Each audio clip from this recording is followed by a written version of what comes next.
Hello, friends, anti-novelists, onlookers, those in my community, and those who are new. Welcome to the Victoria Crowder podcast. This is the Zettelkasten for Fiction series chronicling my writing of the book, Zettelkasten for Fiction, Where Imagination Finds Order. So, on today's episode, I want to continue talking about character development. I dove into that just a little bit yesterday, and I kind of left you at the end of my main female character's character development. So today I want to pick up with her best friend at work, Chad, and I want to go through the numbering system for how the character cards develop and work. So this is an actual questionnaire. Let me set this aside. That takes you through the process of how to develop 15 complete character cards for each of your main characters so that you know them so well you'll be able to write them with great believability, great engaging scenes, and just characters that people want to hang out with. That's the goal. So let's jump right in. In the character development guide, which I have completed for you and will be included in the book for your very own copy, we're essentially going to identify direct characterization, which is making direct statements about the characters, and indirect characterization, which are actions and thoughts and other ways that we can learn about them. So, on card number 1, we're going to list out their main details. So, their name, their date of birth, their age, all of those basic details. And I'm going to set the character development guide aside because we're going to actually look at cards in order to flesh out this questionnaire full of details. So, this is my numbering convention for Chad, which is Tara's best friend from the novel The Conjuring Stitch, which I have temporarily put on hold in order to finish writing the Zettelkasten for Fiction for you guys. So, if we're looking at Chad, you'll see in my Zettelkasten, Chad's number is 7112. So then his character cards are lettered 7112A through 7112I, and that gets you to the end of my development guide. But let's see what that looks like. So here on 7112, we've got just a few key details about Chad.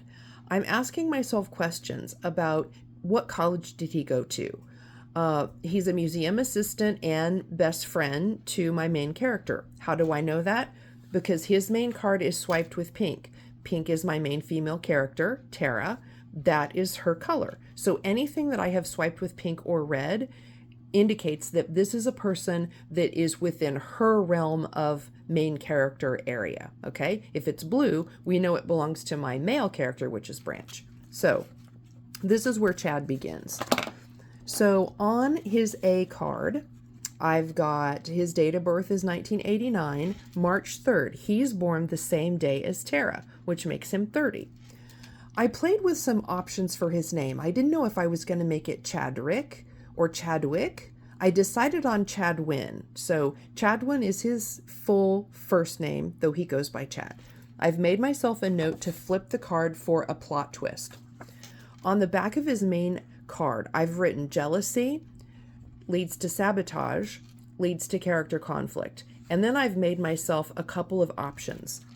After that conflict, number 1, he can be forgiven and reconcile that relationship with Tara.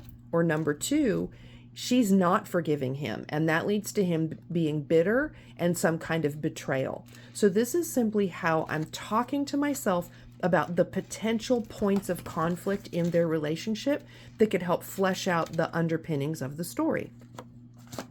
If I go to 7112B, which is his second card, these are the details that actually flesh out what Chad physically is like. It's his physical description.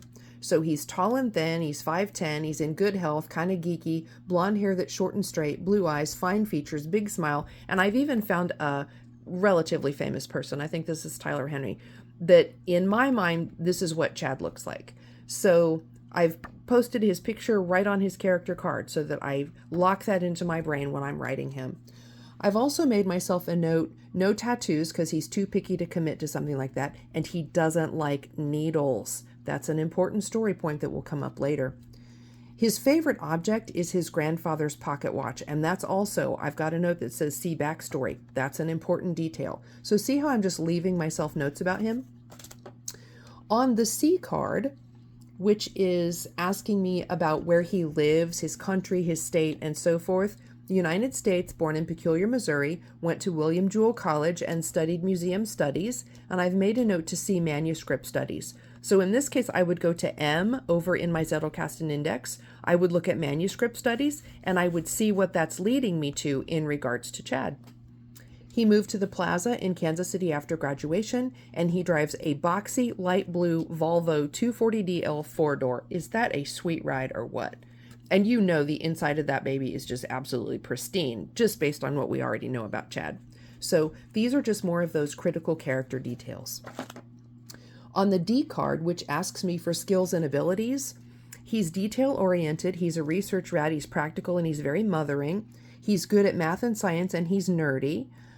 His favorite subject was French and art history. I've made a pencil note that maybe he studied abroad in the Oxbridge program, because that's a program that William Jewell College actually offers. Don't know about that yet. I haven't decided. As a professional, he works in provenance research. He's patient and forethinking. I've made myself a note about past jobs. This becomes important later because he's going to have a quirky set of past work experience that gives him skills that nobody would expect him to have that he's going to use later in the story. So that's another way that filling out your character cards can give you some of those breadcrumbs that help drive you through the different points of conflict and development for the full story. Hobby, he's a cyclist and he likes light hiking, which I've made a note is incongruous because he's outdoorsy. He's not prissy at all in that regard, but he's very fastidious in regards to his work and his appearance. Collection, I've made a note, C7112D/1. We'll go there in a second. No pets. He thinks that animals are too needy, even though he takes care of Tara as if he were her mother. So that's a little contradiction in his personality. Now, what was that question about what he collects? On the 7112D/1 card, what was the science fair project that went awry? The reason for this science fair project that went wrong when he was a young person in school is why he collects the things that he does. And I asked myself, what are those things? Perhaps it's rocks, perhaps it's feathers.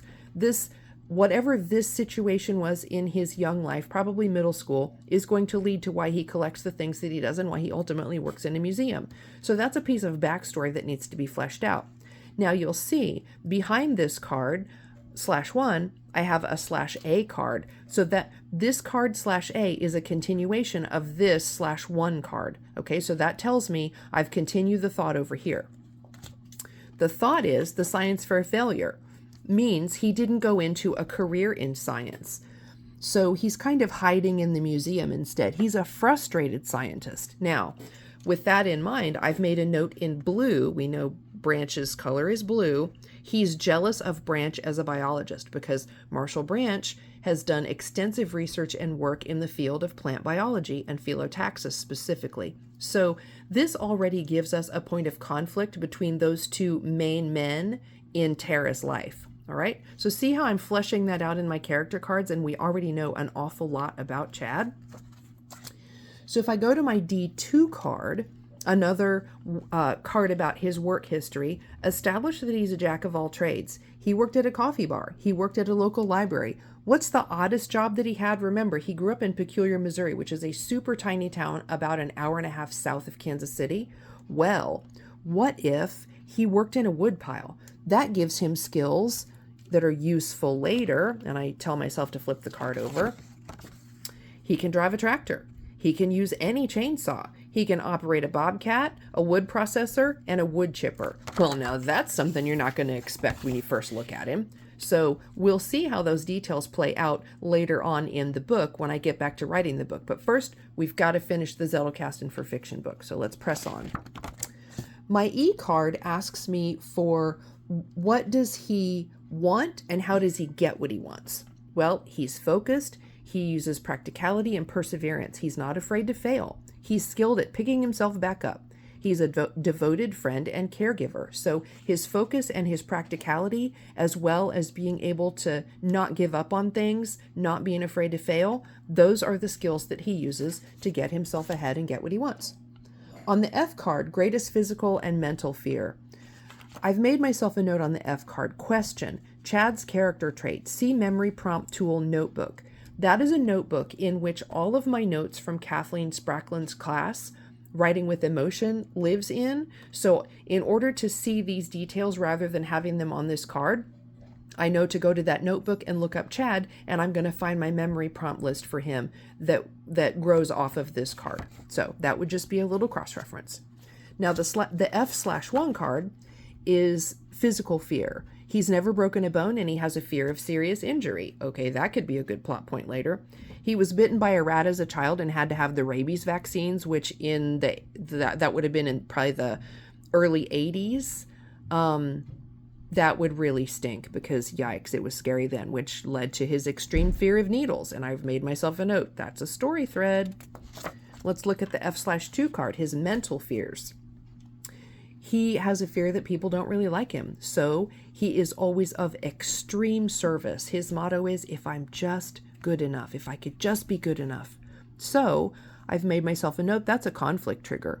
When Tara leaves the museum, Chad snaps because his perception is that she didn't choose him and that triggers jealousy. And then remember, I made myself a note on that other card about she could either forgive him and he's restored, or she doesn't forgive him and he becomes bitter. And that puts him on a negative character trait spiral. But I haven't made that decision yet. So no spoilers there.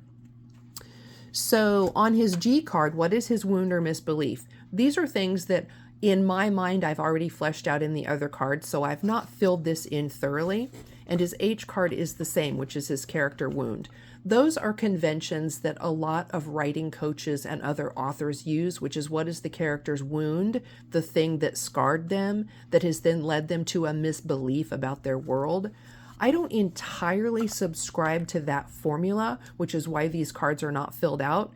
But I do have them at least populated in his character cards so that if I decide to go back and populate these things and flesh them out, I have the cards as a placeholder and I know where to go. 7112H, what does he dislike about others, his best friend, his childhood friend, and his enemy or rival? The only note I've made here is to visit his childhood backstory on the H/1 card, which I have not filled out yet because other than being bitten by the rat that makes him afraid of needles, I haven't really filled out his backstory all that much as a child. So again, that's something that as I have need of those details in the story, I will just go back and fill them in. The I card is what does he love about his family and who is his role model. The only note I've made there is that his role models are iconic. So I can fill in for myself whoever I think that needs to be, but again, that's not relevant for the point at which I'm writing, so these things haven't been fully fleshed out. So if I go back over here to my character development guide, you will see after the I card, which is, we just talked about the family and their role models, I have a J card, which is favorite books or bands or music. I've not filled that out because in my mind that's not really relevant to him right now. Then I have describe how he or she expresses love, anger, joy, and frustration. Again, I haven't really fleshed those emotional points out yet, so I haven't filled out those cards. Then I've got card 12, which is the L card. Top 3 things he values. Does he like himself? What would he change about himself? Is he an optimist or a pessimist? Describe his morality. Those are things in my mind that I'm showing using the other cards and the things that I've attributed to him there. So I have not created this L card. The M card is his habits. What does he do when he's really nervous? Bad habits, good habits, eating habits, sleeping habits. These are all of those little details that, again, help you fill out at a very granular level your character traits and expectations and things that they exhibit that can be revealing about them. I know Chad very well in my head, so I have not filled this card out because I don't feel like I need that at this point. And then we've got 2 remaining on the list, which is the N card, good and bad memories, and the O card, nightmares and dreams. So again, as I said, I don't feel like those cards are super relevant to where I'm writing Chad right now, so I don't feel a need to fill those out. But this is what that structure looks like if you lay it out. I've got the A, B, C, and D cards, which are just straight 7112 plus letter. Then I branch out under D. I've got a D/1. I've got a D/1/A because that second card builds off of the first one.